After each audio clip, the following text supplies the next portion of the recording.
রাত প্রায় 12টা। নিজের রুমে শুয়ে ফেসবুকে ফানি ভিডিও দেখছিলাম।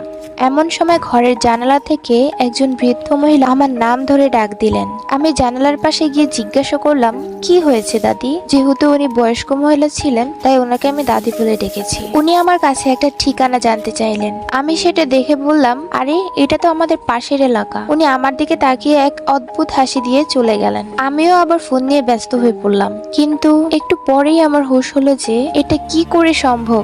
এখন বাজে রাত 12:30।